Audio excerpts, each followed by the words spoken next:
sabático, de postdoc, algo así, pero, y que lo metiéramos por tecnología avanzada. Pero eso es nada más para un año o con el objetivo de que... Con el objetivo de incorporarlo. Entonces no podrían ser personas que sabemos que no van a quedarse. Pues tentativamente son chambeadoras, pero hace falta, o sea, no de ella.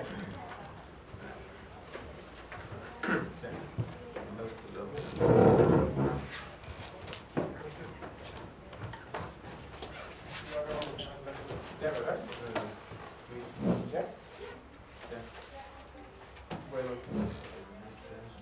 como presidente del jurado, me quiero darles la bienvenida al auditorio en este caso y al expositor. Bueno, estamos aquí para presenciar la defensa del examen de grado de Luis Hernando Barbosa con la tesis Un modelo de aprendizaje activo de la ley de presión hidrodinámica de Bernoulli con experimentos discrepantes en estudiantes de ingeniería. Luis, te vamos a pedir que nos expongas tu trabajo de manera breve. Te vamos a dar entre 30 y 45 minutos para ello, y posteriormente vamos a pasar a una serie de preguntas por parte de los miembros del jurado, y inmediatamente después les pedimos que salgan para deliberar y darte el resultado final. Entonces, toda la palabra es para ti. De nuevo, buenas tardes a todos. Muchas gracias por este momento. Pues, también es un gusto estar acá. Ha sido un beneplácito estar presentando pues, el trabajo de cerca de 4 años. Entonces, efectivamente, como el profesor lo decía, el colega lo decía, a continuación voy a presentarles este trabajo titulado Un modelo de aprendizaje activo de la ley de presión hidrodinámica de Bernoulli, abreviada así LPHB, con experimentos discrepantes en estudiantes de ingeniería. Pues ya sabemos que el profesor Mora fue quien me dirigió. Y entonces, pues, antes de iniciar con el contenido de la exposición, me gustaría como de alguna manera mostrar que la ley de presión hidrodinámica de Bernoulli, por un lado, bueno, tiene que ver con una relación de 3 términos que uno estudia para una línea de corriente, ¿cierto? Cuando uno estudia una línea de corriente, pues se refiere a conceptos de fluido, uno extrae la línea de corriente, y muchas líneas de corriente pues forman lo que uno llama un tubo de corriente, ¿cierto? La ley de presión hidrodinámica de Bernoulli está asociada para un fluido en particular, un fluido estacionario. Uno considera un fluido estacionario como un fluido que a lo largo de esa línea de corriente la velocidad solamente depende de las coordenadas espaciales, no varía en el tiempo, digamos así. Eso es. Entonces, una rica relación que se presenta para una línea de corriente es justo esos 3 términos: presión, el término de presión estática, presión dinámica, y el término de presión gravitacional. Cuando uno en particular considera un fluido horizontal, entonces lo que tiene es que el término gravitacional desaparece y tenemos este término de presión más este otro término de presión dinámica, y entonces se ve una rica relación entre presión y velocidad. Es una relación no de inversa, pero lo que sí uno observa es que a lo largo de la línea de corriente, si uno hace que esa línea de corriente mantenga su constante, entonces cuando esta varíe, cuando esta aumente, esta debe disminuir. Es lo que se presenta en gran, digamos, síntesis de esa ecuación. Bien, entonces la ley de presión hidrodinámica de Bernoulli uno la encuentra por ahí como el principio de Bernoulli. Sin embargo, ese fenómeno de cambiarla de nombre ha sido porque leyendo un poco este ensayo de ciencia de las 5 ecuaciones que cambiaron el mundo, ¿cierto?, se presenta de forma rigurosa una, digamos, validación de por qué debería ser así, ya que Bernoulli pues, es una familia muy grande que tuvo muchos aportes interesantes por allá en Europa, y entonces hay bastantes aportes y esta, digamos, en particular toca llamarla como de esa manera para no confundirla con, por ejemplo, la sustitución en la ecuación diferencial. Bueno, es importante esta ley porque explica un sinnúmero de fenómenos. Por ejemplo, da cuenta de la física, por ejemplo, del carburador, que ya, digamos que pasó a la historia, pero de alguna manera fue eso. Ahí tenemos el tubo de Venturi, que pues en principio sirve para dar cuenta de la velocidad, por ejemplo, del avión, ¿cierto? Sirve de pronto para explicar en forma aproximada, digamos que no en forma exacta, pero en forma aproximada muchas de las tendencias de las bolas de juego, por ejemplo, en determinadas situaciones, como en fútbol, como por ejemplo en tenis, etc. De alguna manera también, en alguna parte del origen de la voz, digamos, uno usa para explicar la ecuación de Bernoulli, ¿cierto? También seguramente uno utiliza ejemplos como estos, porque hay veces que suceden cosas como el desentechar, digamos, las casas porque el viento pasa por la superficie, o en ocasiones también para dar cuenta de la eficiencia de las chimeneas. En edificaciones hay que tener en cuenta a la hora de diseñar. Sin duda en el atomizador, por ejemplo, aquí muestro un aerógrafo de pintar, es muy útil para dar cuenta precisamente de eso. Aquí hay una situación donde uno, digamos, intenta mostrar cómo cambia, digamos, la fuerza en el dinamómetro, la fuerza en el dinamómetro cuando uno hace pasar un flujo de corriente a lo largo de esa ala aerodinámica. Bueno, hay muchas situaciones para, por ejemplo, diseñar tuberías. En el caso de los acueductos es muy útil, hay que tener en cuenta. Y entonces, a pesar de toda esa cantidad de cosas que he dicho, normalmente en los cursos de física se da como una ecuación, en física mecánica cuando se coloca en los planes curriculares se da como una ecuación que aparece a lo último y se enseña simplemente como poner en el tablero y no se pone, digamos, la fertilidad de esa ecuación. Digamos que los matices del problema están, bueno, insertados dentro de la problemática PER, que ya se sabe de alguna manera que en la metodología tradicional, luego de producirse, digamos, no hay cambios conceptuales en el estudiante. Cuando uno va y mira, digamos, los resource layers de esa comunidad PER, no encuentra estudios sobre la ley de presión hidrodinámica de Bernoulli, ¿cierto? Entonces, tampoco pues se ven que, como no hay estudios, tampoco se observa que hayan nuevos métodos, digámoslo así, que den cuenta digamos, de casos típicos donde se enseña esa ley. Hay una cosa interesante de esa ley, que digamos la veo como problema, y es que de alguna manera cuando uno lee, digamos, el estado del arte, hay una referencia a Bauman donde hace una deducción de la ley de presión hidrodinámica, ¿cierto? Diferente a la que se hace en los textos. Eso también es un problema porque la que se hace normalmente en los textos, normalmente la conclusión siempre es que es por conservación de la energía, y entonces digamos que ahí se demuestra en ese artículo que no necesariamente cuando le sigue uno la ruta a una línea de corriente se observa eso.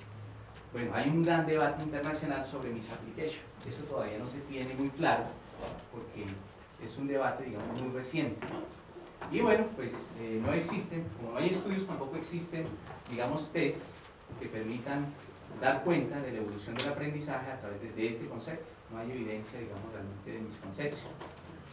Bueno, esos son como los matices del problema. Pues ahora sí me gustaría rápidamente entrar aquí en los contenidos. Hay unos antecedentes interesantes. El primero es los reportes de la escuela PER, donde se demuestra que efectivamente el método activo es más efectivo que el método tradicional. Hay un reporte también de 2008 y otro de 2012 que me publicaron donde se demuestra que efectivamente los experimentos discrepantes generan un ambiente de aprendizaje, digamos, que favorece, digamos, el aprendizaje del estudiante de una manera, digamos, que cautivante. Eso es como la cosa ahí. De pronto aquí, perdón,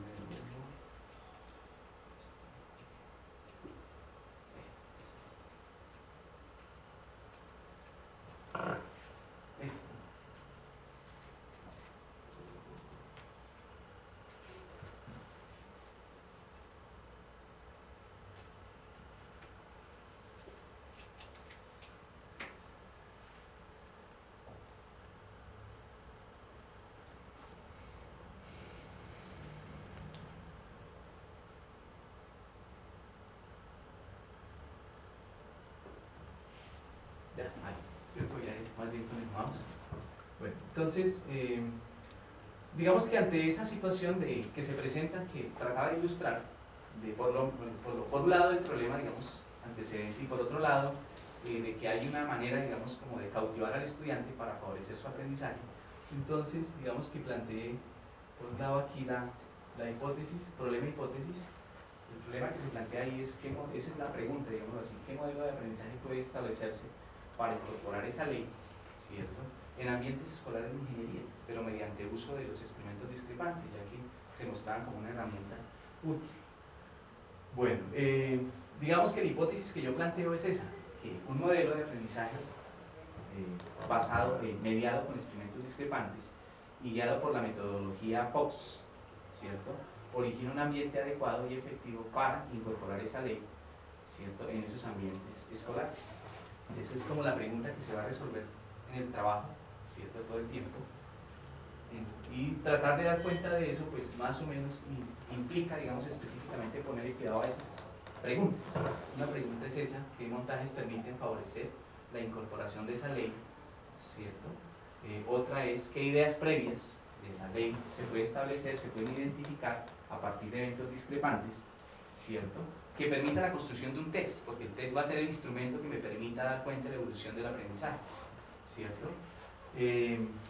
Y la otra pregunta que me ponía como clave era esta: ¿qué efectividad de aprendizaje podría, digamos, medirse con ese modelo comparado con el método tradicional, y pues en particular usando esto, la ganancia de Hay y los vectores de evolución de Bauer? Entonces, pues el objetivo general es ese. Está en consonancia con el título: caracterizar el proceso de apropiación de esa ley en estudiantes de ingeniería de primeros semestres, porque es de física mecánica, física general, mediante experimentos discrepantes a través de un modelo didáctico enmarcado en eso, en el aprendizaje activo, midiendo a través de la ganancia de Hay y el índice de concentración de Bauer. Esos son como los indicadores.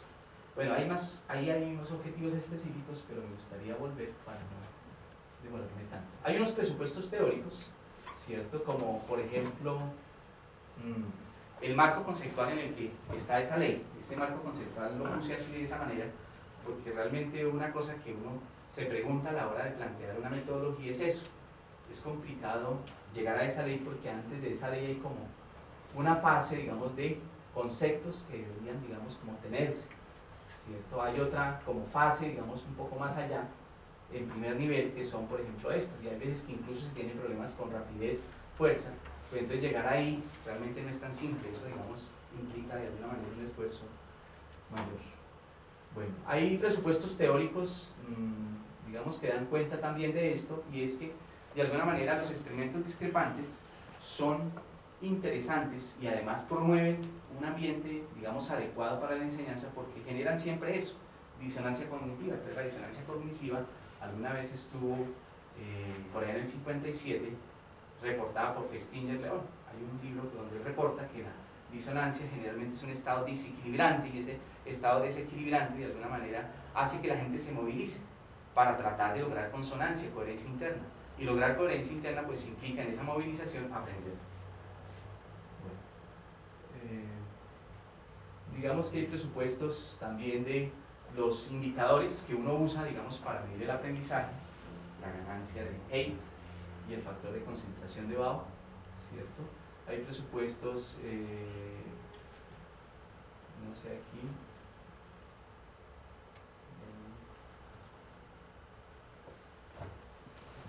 esto es pues ya como lo que está detrás de eso, con los artículos, digamos, claves, que es ese factor de concentración de Bauer, digamos, a través del cual se reporta todo el análisis, a través de ese, como un indicador que permite, digamos, que permite dar cuenta de estados de misconception, digámoslo así.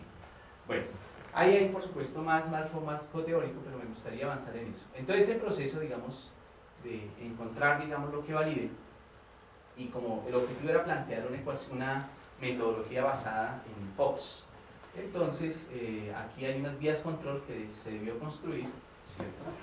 La guía número 1 y la guía número 2, más o menos cada una contiene 6 situaciones. En cada situación se plantea el método POX, el de predicción, observación, discusión, síntesis. Eso tocó ajustarlo a lo largo de varias poblaciones, ¿cierto? Pero digamos que si uno hace clic sobre cada una de estas va a encontrar las respectivas guías con los respectivos montajes. Bueno, pensando en una metodología que diera cuenta de lograr esclarecer esa duda, si realmente servían o no, entonces pues también tocó mirar algunos montajes interesantes, y cierto, y mirar que hay algunos que incluso, por ejemplo, como este, presentan misconception, es decir, no es tan fácil con él explicar, o sea, con la ecuación de Bernoulli explicar todos los fenómenos que aparecen ahí. Entonces, cuando uno observa aquí, esto está cerrado, aquí hay un fluido, están todos a nivel, pero entonces lo interesante es que aquí por encima están los tubos destapados, y lo único es que aquí hay una pestaña en esta dirección, digamos, con esta forma y esta sin pestaña. Es muy interesante porque, pues, según la ecuación de Bernoulli, uno debería predecir que si el fluido pasa de aire, pasa a gran velocidad, entonces cuando el fluido pase a gran velocidad, la presión disminuye, y si la presión disminuye, entonces el nivel del fluido debería subir en esos tubos verticales. Sin embargo, en este baja. Entonces, por ejemplo, ahí hay un problema con que la ecuación de Bernoulli realmente no da cuenta de eso. Efectivamente en este sube, en este también sube, pero pues toca poner un flujo mayor, y en este pues, realmente no se observa nada. Entonces, ahí, por ejemplo, hay cosas que mirar. Esos prototipos, un poquito mirando un zoom, digamos, acá en las pestañas, se ve así, ¿cierto? Este es un prototipo que alguna vez yo trabajé, ¿cierto? Pues es una invención, digamos, mía, que yo observé que efectivamente con eso podía, digamos, como hacer más vistoso, efectivamente esa relación entre velocidad y presión, ¿cierto? Y entonces pues yo decía, bueno, pero si utilizo el aparato y voy y con eso mismo los evalúo, pues ¿qué tiene que ver? O sea, algo así como que se aprende la respuesta de memoria y ahí habría sesgo. Entonces me hice un diseño así interesante que nunca les mostré a ellos, nunca lo hice, o sea, lo hice para mí y lo presenté en una conferencia, creo que en San Luis Potosí, para mostrar que funcionaba, pero realmente es más para evaluar. Este nunca se les muestra a ellos. Este fue una publicación en el 2008 en la revista de Brasil, en la revista Ensino de Física. Bueno, estos otros prototipos que aparecen por ahí, ¿cierto? Que he usado, ¿cierto? Y que fueron usados ya sea para el test o ya sea para crear, digamos, las guías de trabajo, las guías de control. Esos fueron prototipos que hay que tener en cuenta, digamos, a la hora de producir ese material. Este, por ejemplo, es el embudo, el que se coloca un ping-pong acá, entonces se produce un flujo acá y entonces el ping-pong, en vez de salir repelido, entonces es capturado. Ahí se ve un poco mayor. Este es el del cilindro, esto es aquí una banda elástica, esto es elástico, lo que se hace es producir, por un lado empujarlo, pero también que vaya rotando sobre su eje para ver el fenómeno. Este también es uno que incluso está por acá, que es muy interesante para recrear el tiro de chanfle de Roberto Carlos, cuando la bola va rotando y de alguna manera cambia de dirección. Bueno, este es el de la misma situación. Este prototipo debe uno como primero construir uno así para que pase el flujo de agua realmente es de agua, de algún fluido en general, y ver uno aquí los niveles de fluido en general, o sea, como si uno tuviese, digamos, en cuenta la viscosidad, pues uno ve un decaimiento, digamos que lineal. Uno debería ver eso, ¿cierto? Pero pues con la ecuación de Bernoulli realmente no hace uno uso, digamos, de la viscosidad. Sin embargo, eso es como para ya darle una idea al estudiante de que efectivamente hay un decaimiento lineal. Cuando uno cambia, entonces, esa misma situación a esta, entonces lo que se observa es que, bueno, aquí cambia la sección transversal de área, eso está en relación con la ecuación de continuidad, y esto debería verse también, aquí un cambio en el nivel del fluido, ¿cierto? Y entonces, pues con ese, digamos que uno puede trabajar con el estudiante para hacer cosas. Este también que es muy usado, pero aparece como misconception, los argumentos no son tan claros, ¿cierto? Este también es muy parecido al que ya dije, para recrear en alguno de los escenarios anteriores. Bueno, este que es el rotor de Fleinders, ¿cierto? Que la idea es poner aquí un cilindro rotante, ¿cierto? Y aquí colocar un flujo de aire entrando en alguna dirección y ver si eso tiene movimiento, digamos, neto hacia algún lado. Esto incluso aparece el rotor de Fleinders porque es un ingeniero por allá en los años 30 que lo inventa, y precisamente hay un astillero que fue hecho por allá en 2008 con el cuento de eso de ir hacia las energías nuevas, cuando ya se acaba el petróleo. Me tocó hacerlo así, porque cuando se observa solamente así, parece ser que el estudiante no captura lo que se quiere decir ahí, entonces toca como de alguna manera involucrar nuevas fotitos ahí. Bueno, entonces, digamos que con esos montajes uno entonces ya piensa cómo hacer, por un lado las guías y también hacer un test. Entonces, lo que se viene es el diseño de un test, que esto fue bastante tedioso, implicó muchísimo trabajo. Hay una primera fase que es la fase de exploración, ¿cierto? Que pues uno va y mira lo que hay en los libros, lo que hay en internet, captura ideas de los estudiantes. Ahí es clave siempre escuchar al estudiante, porque solamente hacer desde la perspectiva de uno, sin tener en cuenta el estudiante, me parece que no captura uno las misconceptions, digamos, que uno quisiera, o sea, no captura uno el nivel de pensamiento del estudiante.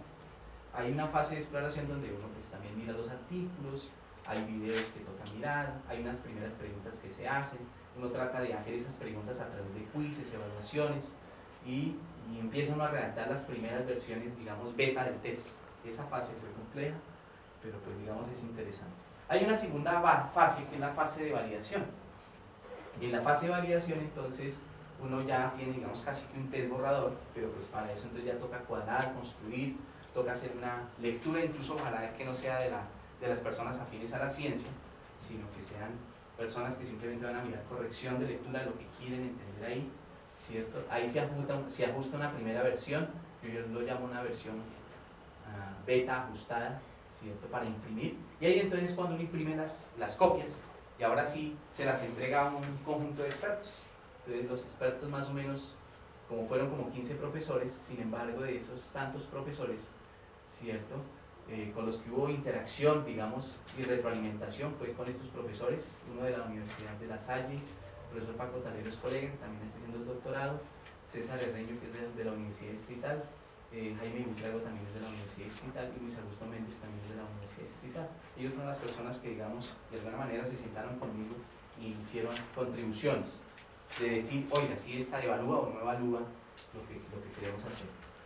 Ya con esa, digamos, con esa versión, digámoslo así, entonces uno ya tiene una versión beta ajustada, ¿cierto? Pero hasta ahí habían pasado, bueno, algo así como 41 archivos donde están, digamos que por fechas, ahí hay fechas, tocaría verlo aquí un poco más en detalles de diferentes momentos, ¿cierto? Bueno, entonces ya con eso entonces se tiene listo el test, digámoslo así, casi que listo el test, pero falta la fase de calibración. La fase de calibración es una fase también que toma mucho tiempo. Ahí no puse mucho, pero digamos que ahí lo que íbamos a mirar era los índices con los que se calibró más o menos el tema del test de electromagnetismo. Entonces, teniendo en cuenta como esos índices, ¿cierto? Entonces quisimos calibrar este test, ¿cierto? Y lo aplicamos a diferentes, digamos, poblaciones, estudiantes generalmente entre segundo y quinto semestre de ambas universidades, siempre poniéndole cuidado a recoger las preguntas y mirar cómo se comportaban estos índices. Generalmente el 1, el 2 y el 3, esos índices dan cuenta de la calibración por ítem del test, o sea, como que están dedicados por un lado a la dificultad del ítem, a la discriminación, o sea, que estudiantes, digamos, con mayor puntaje contesten más, por ejemplo, una determinada pregunta, ¿cierto? El coeficiente biserial, este es como el de confianza, digamos. Estos dos últimos, el de confiabilidad de Richardson, es para todo el test, y el de Delta Ferguson también es para todo el test. Aquí están más o menos los posibles valores que uno debería tener en cuenta, el rango, y estos son los valores esperados. Estos criterios los fija uno de acuerdo a la teoría clásica del test, ¿cierto? Por ejemplo, para el BEMA fijaron estos, pero pues uno podría hacer un estudio bien interesante, bien juicioso, por qué mayor de 0,2 o por qué mayor de 0,3. Los del BEMA más o menos que se reportan son estos son los que yo obtuve, digamos, con el test, después de aplicarlo a muchísimas poblaciones hasta que más o menos se hizo ajuste de las preguntas.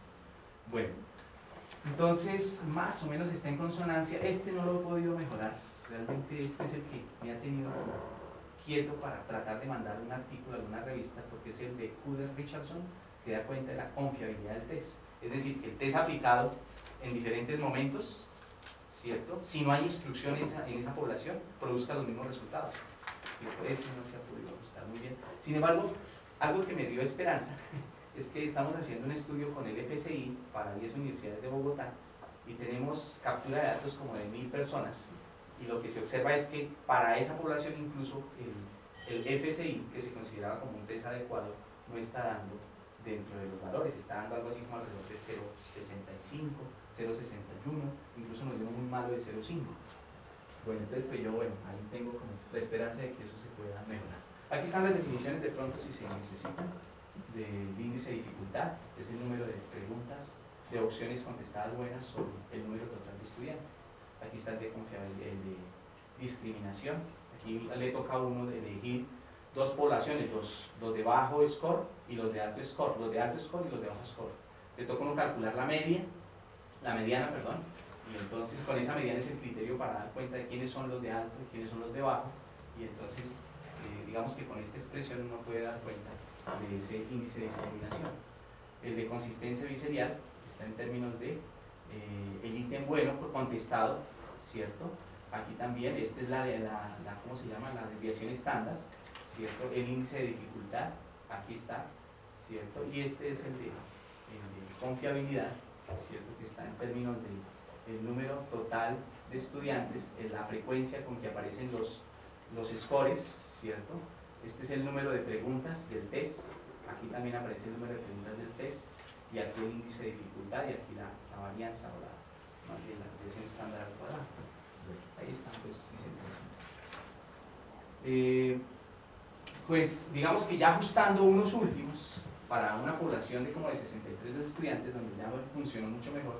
Aquí están las barras por pregunta, de 12 preguntas que se dejaron, porque al inicio eran 20, después se bajaron a 15, luego llegaron a 12, estamos en 12, con 12 más o menos el índice de dificultad aparece con estas barras de histograma por pregunta. Aquí está la pregunta 1, 2, 3, y este es el score, digamos, el índice de dificultad, el valor del índice de discriminación por pregunta.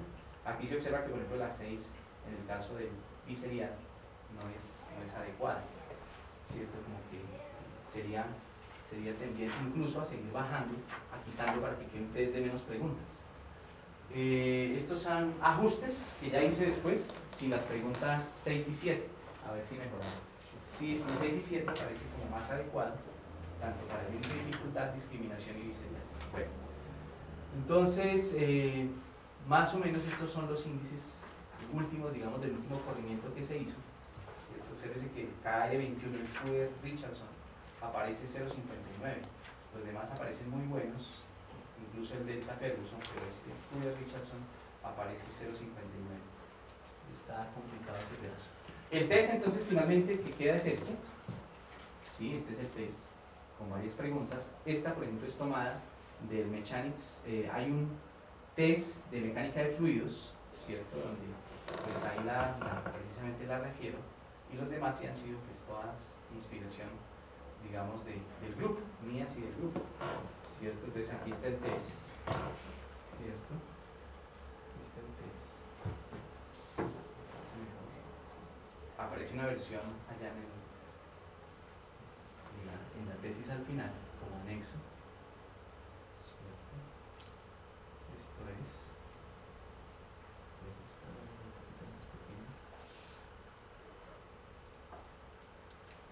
¿Cierto? Obsérvese que uno de esta pregunta, ¿cierto? Se pregunta, o sea, se trabaja con el otro y se pregunta con este, ¿cierto? Este es de la Geringer. Ahorita voy a decir algo sobre eso. Este parece ser que es muy evidente, entonces el que parece toca quitar. Se veían en las barras